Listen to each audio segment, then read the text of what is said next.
Story 1. The Elevator That Never Opened. It was a cold, rainy night when Daniel checked into an old hotel in downtown Chicago.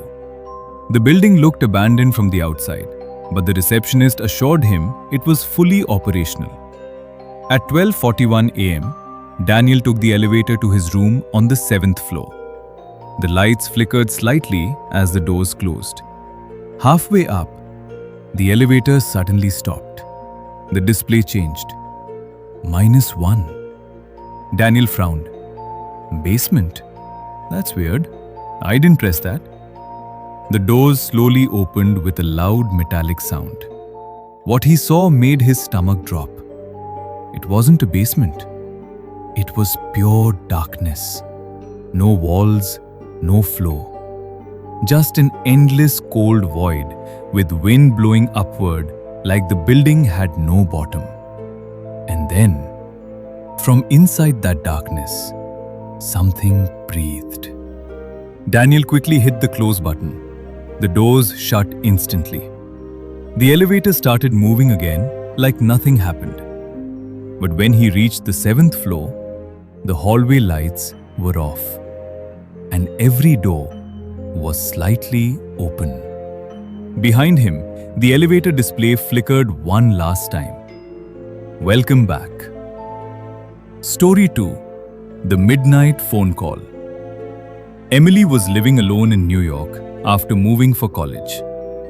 One night, at exactly 2:33 a.m., her phone rang. Unknown number.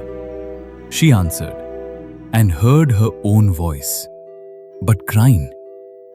Don't trust him. He's already inside. Emily froze. Who is this? The voice responded, shaking. It's you. From 10 minutes in the future. The call suddenly ended. Heart racing, Emily checked her apartment. Everything was normal. But then she noticed something strange. Her bedroom door was slightly open. She always kept it locked. She slowly walked toward it. And inside the dark room, her phone rang again. Same number. She didn't answer this time. But from inside the room, her own voice whispered, "You already did." Story 3.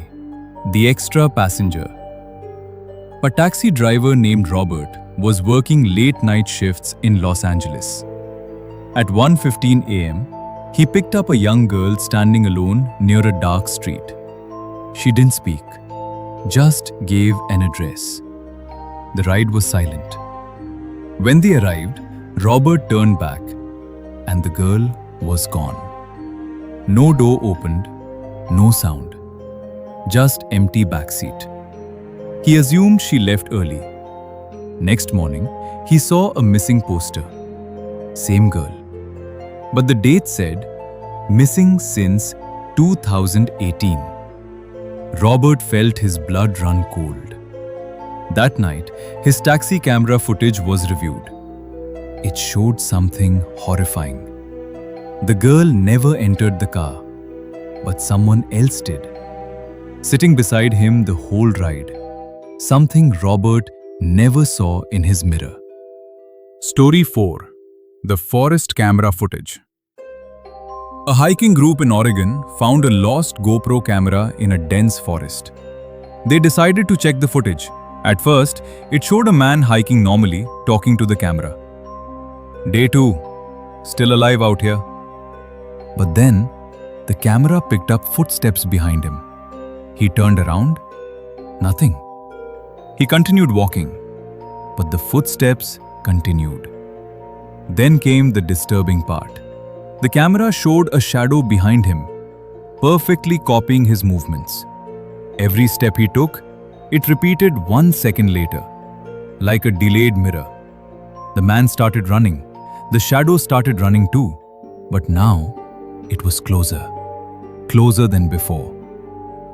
Last clip showed the man screaming as the camera fell to the ground and the shadow standing directly above it, looking into the lens. Story 5. The Knock Under the Bed. A boy named Jason told his parents he heard knocking under his bed every night. His father checked. Nothing. No animals, no basement access, just solid floor. Night after night, same knocking. 3 slow knocks. Knock, knock, knock. One night, the father decided to stay in the room. At 3 a.m., it started again. Knock, knock, knock. He bent down slowly to check under the bed. Silence. Then suddenly, a voice came from above the ceiling. Soft. Close. You're not supposed to look down. The knocking started again. But now it was coming from inside the room, not below. Story 6. The Hospital Room 13.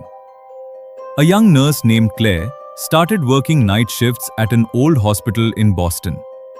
One thing she was always told: never enter room 13. No one explained why. Patients were never assigned there. The door was always locked. One night, during a power outage, Claire was checking corridors with a flashlight. In the darkness, she noticed something strange.